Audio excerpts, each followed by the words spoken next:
want a greater possibility of going back and forth between the U.S. and your own country of origin.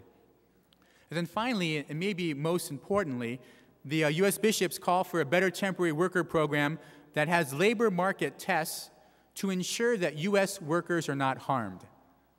So very important, the bishops are worried and preoccupied about the jobs of American workers.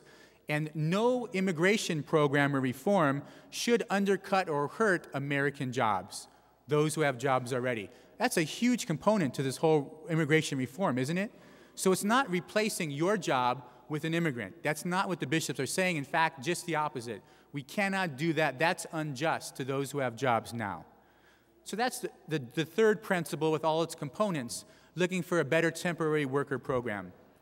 The fourth principle the bishops are calling for is broad-based legalization. And this is what they mean by that. For those in the country without proper immigration documentation, opportunities should be provided for them to obtain legalization if they can demonstrate good moral character and have built up equities in this country. Such an earned legalization should be achievable and verifiable. And I think for me, the emphasis on this, as I struggle with this topic too, is on the word earned. The bishops are calling for an earned path to permanent residency. And earned is not defined by them, but there are many components possible to that. For example, earned can be demonstrated proficiency in the English language. Earned can be show that you've been paying taxes correctly on your job. Earned can be no crimes or at least no felonies. On Thursday, I met with Bishop Barnes to talk about other things, but I wanted to ask him pointedly, since he used to be chair of this committee for the U.S. bishops. So Bishop Barnes, are the U.S. bishops saying that if an illegal immigrant or someone who's immigrating to the country is a serial child molester, should he have a path to citizenship and residency? Bishop Barnes just went, nope, that's not what the bishops are saying at all. And in fact, if Bishop Barnes went a little further, he says it's the preference of the U.S. bishops that, as the law stands written now, an immigrant who creates a felony, is convicted of a felony, I would say, convicted of a felony, first has to serve jail time and then gets deported. Waste of taxpayers' money to be jailed first, right? He said the bishops would prefer that once convicted of a felony, one would be immediately deported without having to serve jail time. So interesting. I did not know that until Bishop Barnes pointed that out. Does that make sense? Is that reasonable? I don't know. You decide that in your own mind and in your heart. I think for me the key on this is that it's an earned path to permanent residency in this country.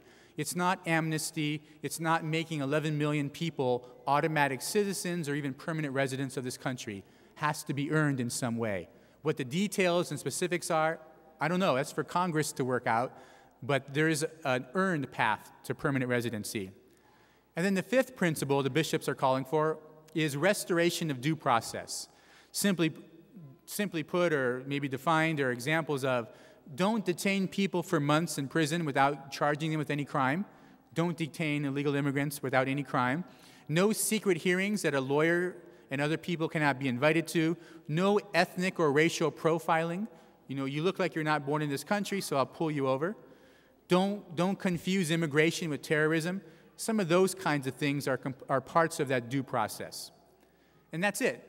Those are the 5 principles that the U.S. bishops are saying. Congress, write some immigration reform that has these principles in mind. Not great specifics. I don't know whether you agree or disagree. Again, love to hear your objections after Mass. But, just to think for yourself, is that reasonable or not? If you were writing some principles for immigration reform, what would you write? Sometimes there are objections offered to immigration reform at all, in general. One of the objections is sometimes 11 million people is far too many for our country to accommodate. We're not looking at 11 million because not all 11 million will earn permanent residency, right? According to whatever that definition may be. But we do have a precedent in United States history of a big group of people becoming citizens with a change of a law.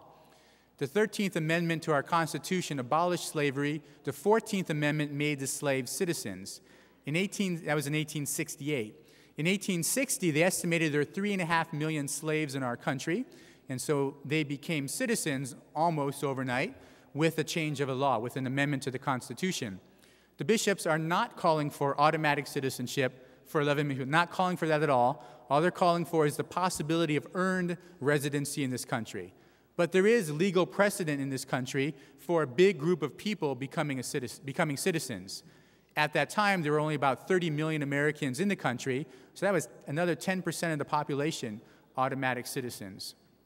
Another objection is sometimes that our ancestors came here legally. They did it the right way. My great-grandparents came to this country around the turn of last century, around 1900, a little bit afterwards, from Czechoslovakia, Poland, Bohemia, that area, Eastern Europe. So they came at that time. 2 of the 4, their names are there at Ellis Island.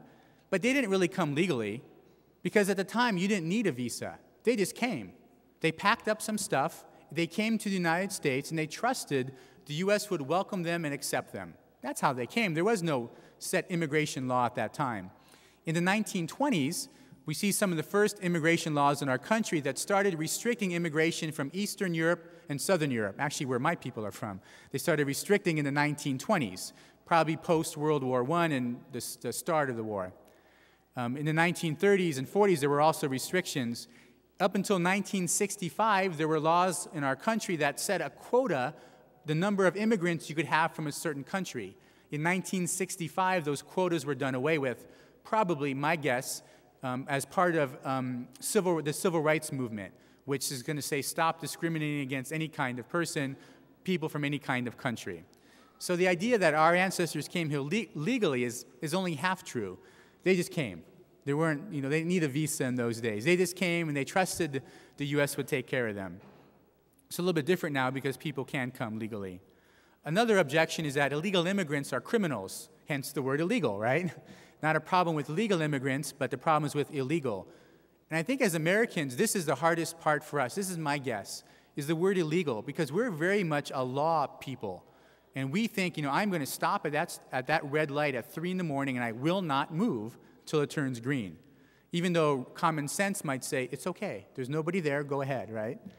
We're very much stuck on laws at times. That's okay, there's nothing wrong with that. It's just good to see that mostly immigration law is not criminal law, it's mostly civil law. And there's a difference between the two. Remember the O.J. Simpson trials, right? Innocent under criminal law, guilty under civil law. So he's tried under 2 different laws. Immigration law generally deals with civil law, not criminal. Now, an immigrant could become a criminal, committing felonies, for example. There are ways to become a criminal. But in general, immigration law is civil law. So, if you overstay your time, you may not be any more of a criminal, different crime, but you may not be a felon, just like if you and I drive 71 on the freeway or 72, we've broken the law, but we're really not criminals.